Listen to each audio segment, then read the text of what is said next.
Good morning, and thank you so much for joining me for Daily Spark with Dr. Angela. I am your host, Dr. Angela Butchester. You know what I like to do on the show. I want to enlighten, inspire, and empower you to become your best self. Now, Scripture reminds us that the tongue is a small thing that makes grand speeches, but a tiny spark can set a great forest on fire. And today we are excited about a children's book. Now, you guys know me. I am an avid reader, and I love to share the joy of reading with others. So anytime I can highlight an author for you, I am definitely going to do that. The title of the book is The Adventure of Holly the Hamster and Her Friends. The author is Joyce Moody. Let me tell you a little bit more about Joyce. Joyce was born and raised in Aurora, Illinois, and has a variety of pets. Her family always enjoyed dogs, cats, and parakeets. Joyce on occasion would bring home a baby chick, a baby duck, a chameleon, a turtle, a goldfish. Needless to say, some only stayed active for a few weeks. Now, she is a volunteer with Washington State Animal Response Team, which rescues domestic animals in times of crises. That might be a dog or horse who's fallen off a cliff or into a ditch, or even a herd of horses or cattle in a flood. Joyce worked as a psychiatric social worker in the mental health clinic at 2 different Veterans Administration medical centers. She is semi-retired and has a private practice where she sees clients 2 days a week. She continues to write stories which always have an animal as the main character. So, you know what I'm going to say. Get comfy, get cozy. We are about to get started. Morning, Joyce. How are you? Thank you so much for joining me today. Well, thank you too, Doctor. I appreciate being on the radio. Thank you. Now, your title, The Adventure of Holly the Hamster and Her Friends.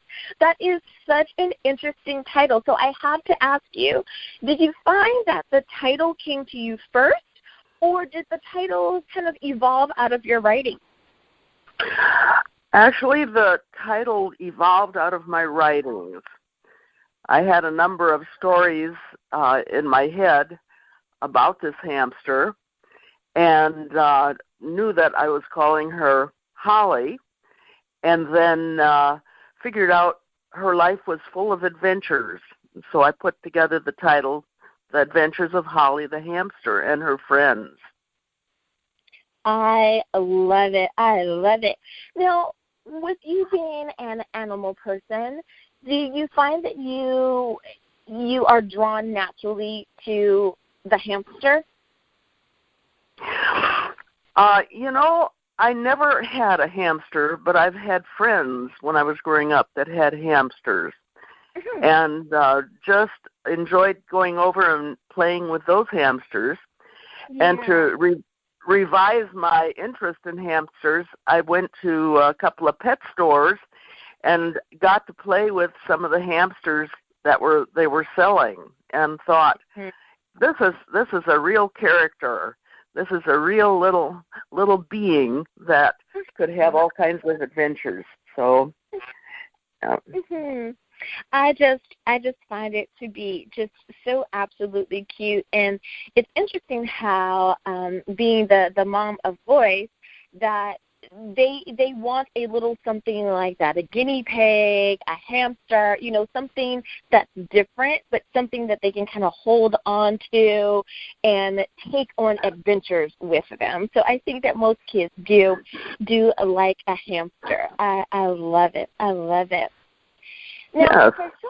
For someone who's saying, there's a lot of kids' books out there, and we appreciate a children's author, but we can choose anyone. My question for you is, what makes your book unique? Why should that person choose your book?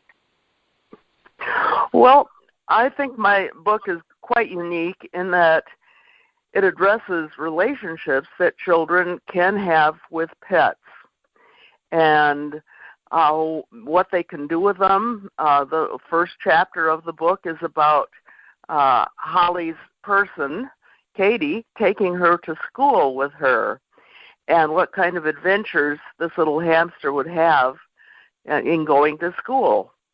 And another next chapter is about Holly going on a camping trip with the family, and how Holly meets a little chipmunk, and how they have a conversation, and she shares some of her snacks, a carrot, with this chipmunk. So my book is very much about about animals having connections with other animals, communication with other animals, and how people can have some compassion for animals, and specifically hamsters and wild animals as well as pets, and how important that is in our world today. And what you learn in relationships with animals can also be applied to some degree with people relating to each other.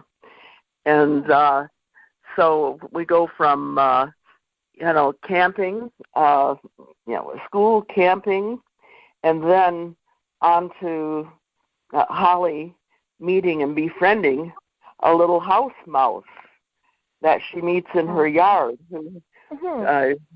Anyway, so there's story after story about Holly the hamster, and then there's two other chapters dealing with giraffes and how they relate to people, and Giraffe Manor, which is an actual manor over in Africa, and then there's two chapters with Philip, the little dog that thinks he's supposed to be a circus dog because he does all these tricks, and he helps his children friends to win a talent contest, and how he does that.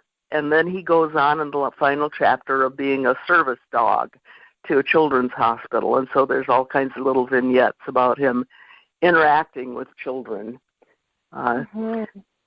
So there's quite a lot to learn as far as relationships with people, with each other, with children, with pets and children. Yeah. That is just so interesting. I love it that you're able to bring all of that together. And you are so right. The Giraffe Manor, I believe, is in Nairobi. It is such a beautiful place to visit. Such a gorgeous, for the person who doesn't want to go to the continent and experience city living, but they want to have a more safari type experience.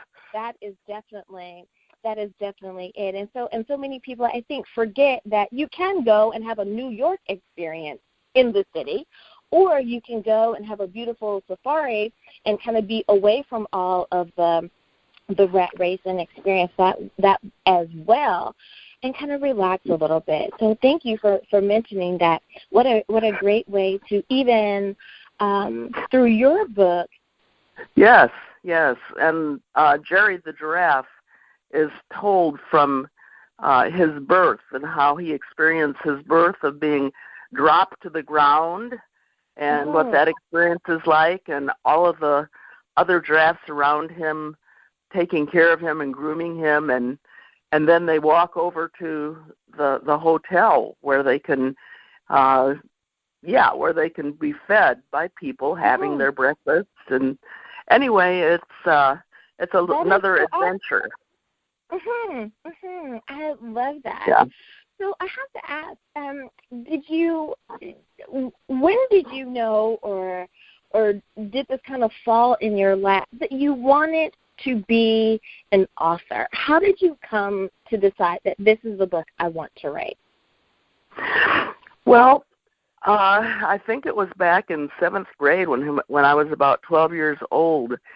I had an English teacher who gave us the assignment to write a short story, one a week. And I was the only one that she gave permission not to follow her directions of the subject to write on, but I asked if I could just write animal stories.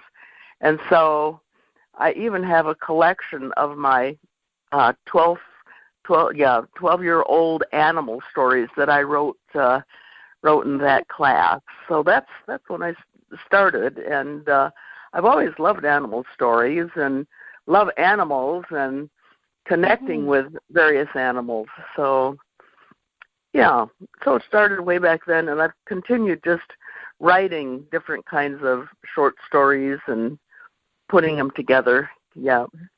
Right. I think that you have kind of said a mouthful when it comes to our teachers and how important our teachers are. And, shout out to all of our awesome teachers out there that can see that, hey, this child is going to be able to not only follow the directions but run with them, or giving them permission to not go left but to go right and see where that takes them, and just help develop our young ones' minds. I think that is so awesome. Now, for someone who says, I like what I hear, Joyce. Your book sounds really interesting, but I'm not sure if it's the right book for me. As authors, we sometimes write books and have a particular someone in mind. Who did you write your book for? I wrote my book for a couple of different audiences. I wrote it primarily for children to understand and be able to use their imaginations with these stories. And I also wrote them for children learning to read for themselves. that I think that a good group would be anywhere from 4 on up to 10. And if 4-year-olds aren't quite learning to read yet, it would be a good book for parents to read with their children and to go over the words and look at the pictures. So I think there's been a number of adults that have gotten a kick out of reading these fun stories, and children too that have enjoyed them and enjoyed having them read to them too. So it's a mixture, a mix of audience. I love it. Well, it is almost time for us to go to break, but Joyce, before we do that, I would like to ask you, if you could please, can you remind everyone what is the title of your book, where can we get a copy, and how do we stay in contact with you? Okay, the title is The Adventures of Holly the Hamster and Her Friends, and it can be purchased through Amazon as well as Archway Publishing. I have a few copies too. My email is moodyjn2, the number 2, at Comcast.net. All righty, listeners, now you know where you can pick up a copy of the book. We'll be back right after this.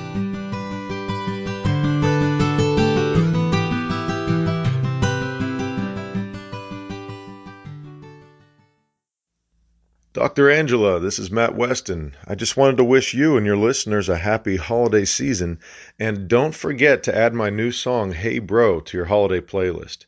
And of course, have a very Merry Christmas and a happy and healthy New Year.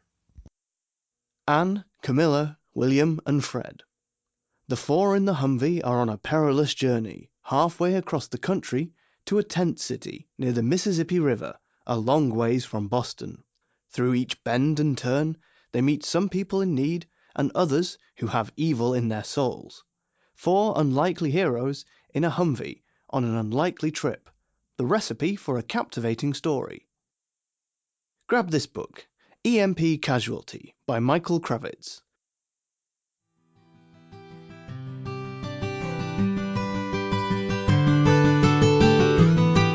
And we are back. Thank you so much for joining me for Daily Spark with Dr. Angela.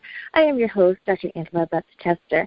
Now, we love to get you fired up. We want to keep you inspired, enlightened, and empowered. And today we are empowering our little people. How? By introducing a book that will pique their imagination. It will spark them on the journeys that help keep them motivated. And that is with the book entitled The Adventures of Holly the Hamster and Her Friends. I know, such an awesome title, right? I love it. My guest today is author Joyce Moody. Now, Joyce, I know that I read your bio on during the first half of the show, but everyone can say, well, I like animals, but I haven't written a book about them. Why did you choose to write your book about animals? Animals have played such a very important part in my life. I was pretty shy as a child and could relate to the family dog very easily, and from there, I found that as I grew up, that the pets, the dogs, the cats, the birds that I've had, ended up, creating, like, they were conversation pieces. They were ways of meeting people, going to the park with my dog, or just taking a walk, and it created a kind of a connection with being able to feel comfortable that here's a little creature, a little critter that I really love, and somebody was interested in talking about that dog. And so it gave me openings. And so through the years, having various pets that were, curious to people, like, what is that lizard doing on your shoulder? And saying, well, that's a chameleon, and I got that at the carnival. And so it helped to break the ice with a lot of people. So what I have found as I've continued to grow older is there are all kinds of lessons, and especially so classic with dogs. They're so forgiving, and they love unconditionally, and other animals do too. They may remember, but they're able to, like, set, hurts aside and allow you to relate to them again. So I've learned a great deal and learned how to love through pets. So. And I love how, you said that growing up with pets can make a difference for the person out there that is considering, their child is asking, Mom or Dad, can I have a dog, a cat, a parrot, a hamster, a gerbil, whatever it is. As someone who has grown up around animals and has a relationship with animals, is there any bit of advice that you could give to that parent that's considering that? Well, I think in deciding what kind of pet or animal to have, I think it's important to see how much a child can be responsible for the care of that pet. I think that's one of the primary things. And if the child cannot fully care for the pet, is there somebody in the home that will definitely make sure that the dog or cat or what have you gets food and water on a daily basis? And to go over with any child, every child, what is involved, what kind of care is needed for a specific animal. Cats are very different in what they need than dogs are, and Absolutely. birds also. Yeah. So I hear you saying just be wise about what's going on in your household, and you know your child, you know how much time you can give to an animal. So just be very wise about how you go about doing it, and just simply Google it and find out what does this pet need before you purchase. That's right, exactly. Yes, I know. Back when I was a Girl Scout in the dark ages, you could earn a badge for pet care, and that came fairly natural for me. But there were others in the group that really had to work very hard at earning their badge, but they did.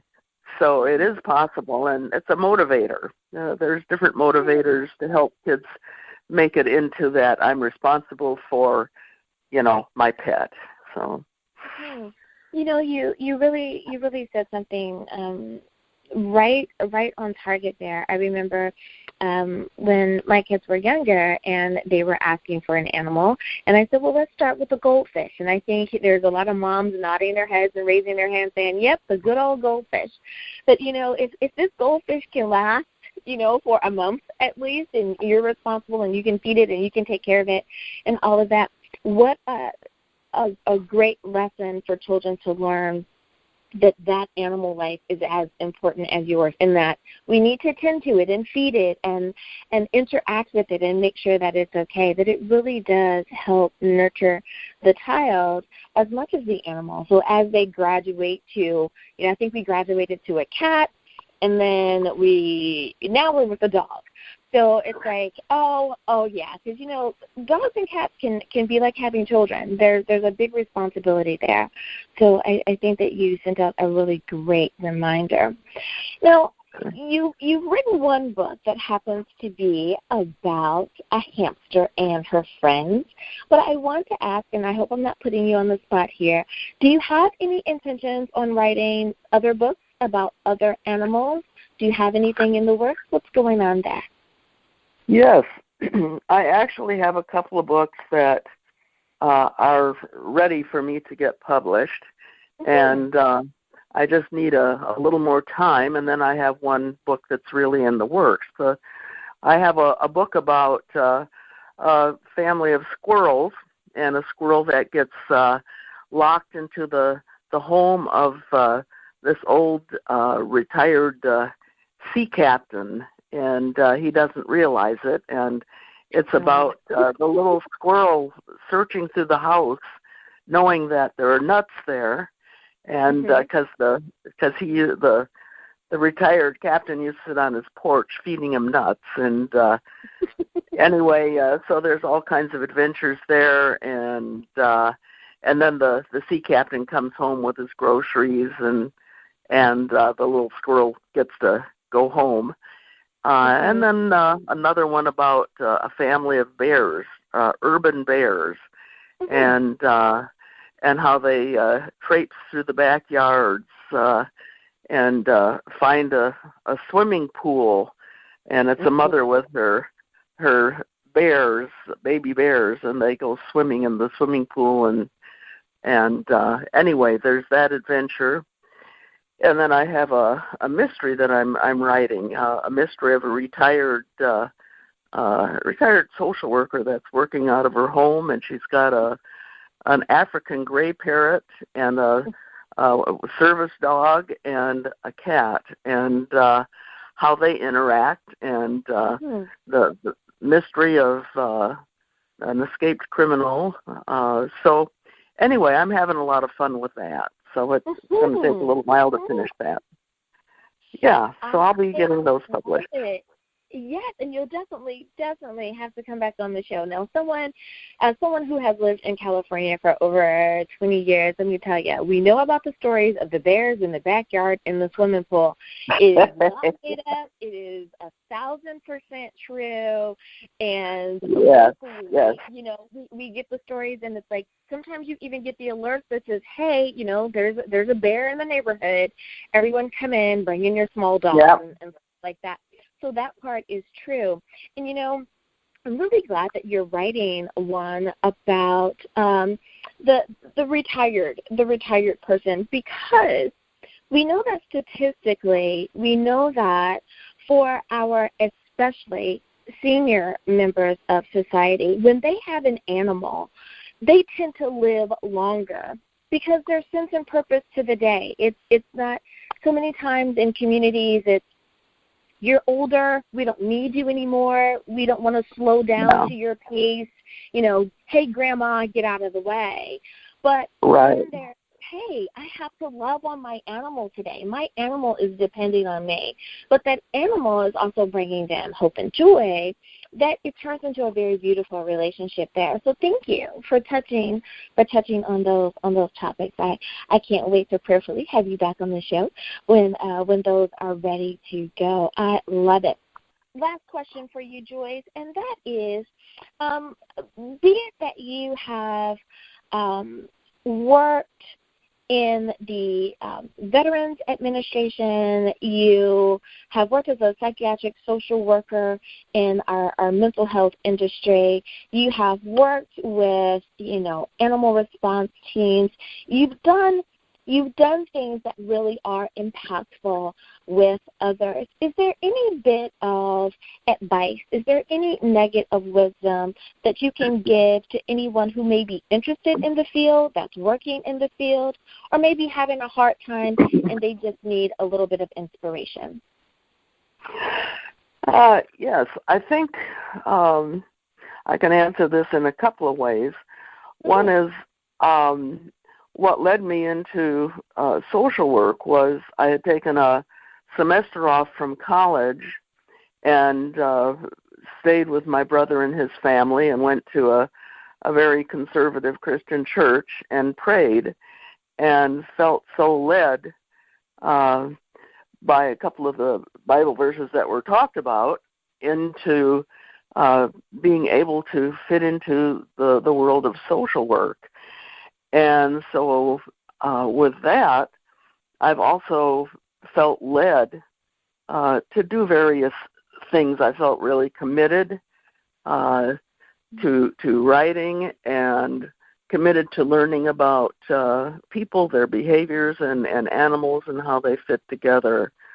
So it's kind of been a lifelong journey, and I think knowing at an inside level of having that piece about making that decision of what to do, and even with the work I've done with a number of veterans dealing with PTSD back from Afghanistan and Vietnam, of course, and it's like it takes balance. It takes not only committed to whatever profession you're led into or work you're led into, but also having other aspects of your life. Like I just enjoy writing about, things that people don't think about all the time, and imagining conversations with animals.